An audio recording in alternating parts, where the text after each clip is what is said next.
Welcome to lemon fairy. இன்றைக்கி நம்ம பார்க்க போகிறது பைனாப்பிள் ரசம். இப்போ தேவையான இன்க்ரீடியன்ஸ் என்னங்கிறத பார்த்துடலாம்.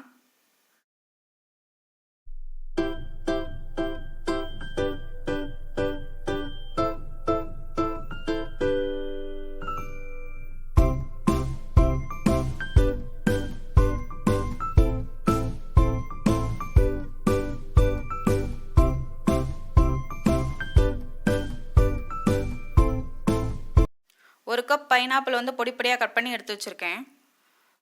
துவரம்பருப்பை வேக வச்ச தண்ணி ஒரு பவுல் எடுத்து வச்சுருக்கேன். 2 முழு தக்காளி நல்லா பழுத்த தக்காளி எடுத்துக்கோங்க. ஒரு சின்ன எலுமிச்சம்பழம் அளவு புளியை ஊற வச்சு கரைச்சி வச்சுருக்கேன். அந்த தண்ணி ஒரு பவுல் எடுத்து வச்சுருக்கேன்.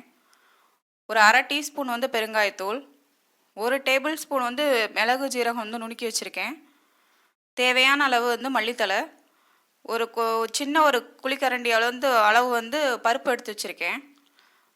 ஒரு டீஸ்பூன் அளவுக்கு கடுகு உளுந்தம் பருப்பு, ஒரு பிஞ்ச் மஞ்சள் தூள். அவ்வளோதான் இது தேவையான இன்க்ரீடியன்ஸ். இப்போ எப்படி பண்ணலாங்கிறத பார்க்கலாம்.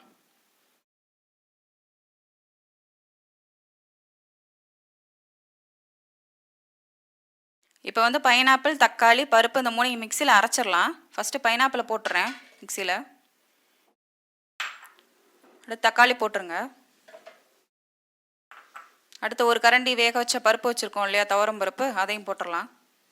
இப்போ இது 3 மிக்சியில் அரைச்சிட்டு காமிக்கிறேன். இப்போ மிக்சியிலேருந்து அரைச்சிட்டு வந்துட்டேன். இந்த மாதிரி திக்காக இருக்கட்டும். அதுக்கப்புறம் நம்ம தண்ணி மிக்ஸ் பண்ணிக்கலாம்.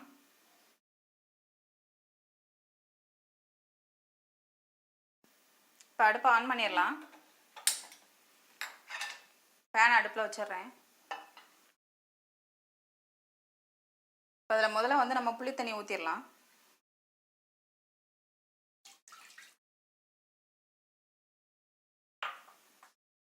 இன்னும் கொஞ்சம் தண்ணி ஆட் பண்ணிடலாம். நம்ம ரசம் எந்த அளவுக்கு நமக்கு வேணுமோ அந்த அளவுக்கு தண்ணி ஆட் பண்ணிடலாம்.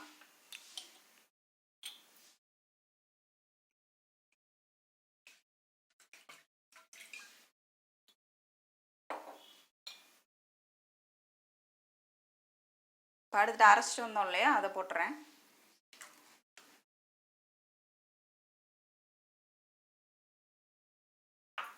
மஞ்சள் தூள் போட்டுடலாம்.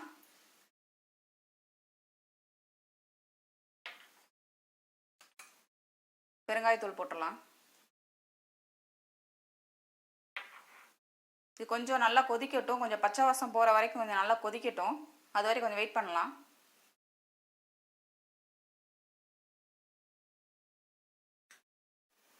பச்சை வாசம் போகிற வரைக்கும் நல்லா கொதிச்சாச்சு. இப்போ அடுத்து பருப்பு தண்ணி ஊற்றிடலாம்.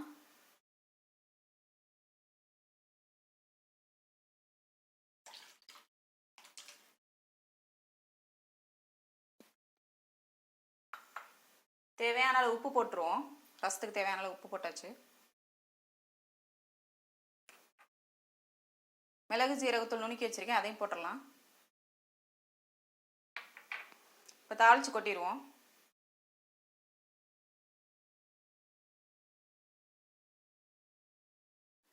இப்போ பருப்பு தண்ணி ஊற்றினதுக்கப்புறம் ரொம்ப கொதிக்க வேண்டாம். இப்போ நம்ம தாளித்து கொட்டிடலாம்.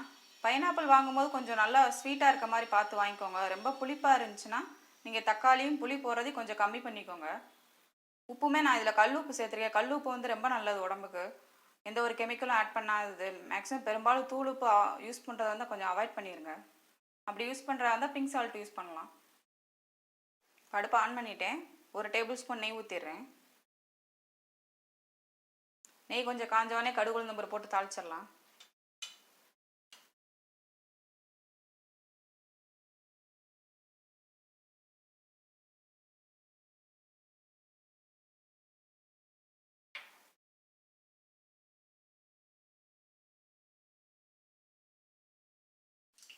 கடுகு நல்லா வெடிக்குது. அடுப்பை ஆஃப் பண்ணிடுறேன். இதில் ஊற்றிடலாம். மல்லித்தலையும் கருவேப்பிலையும் வச்சுருக்கோம் இல்லையா, அதை போட்டுடலாம். இப்போ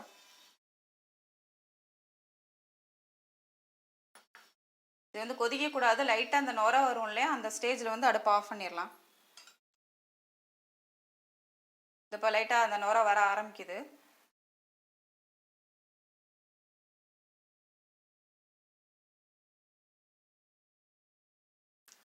இப்போ நல்லா அந்த நுர தெரியுது எல்லா பக்கத்துலேயும். இதை கரெக்டானது. இப்போ அடுப்பு ஆஃப் பண்ணிடலாம். ரொம்ப கொதிக்க விட்றாதீங்க. இப்போ அடுப்பு ஆஃப் பண்ணிடுறேன். இப்போ நமக்கு ரெடி ஆயிடுச்சு ரசம். இப்போ அடுப்புலேருந்து எடுத்துடலாம்.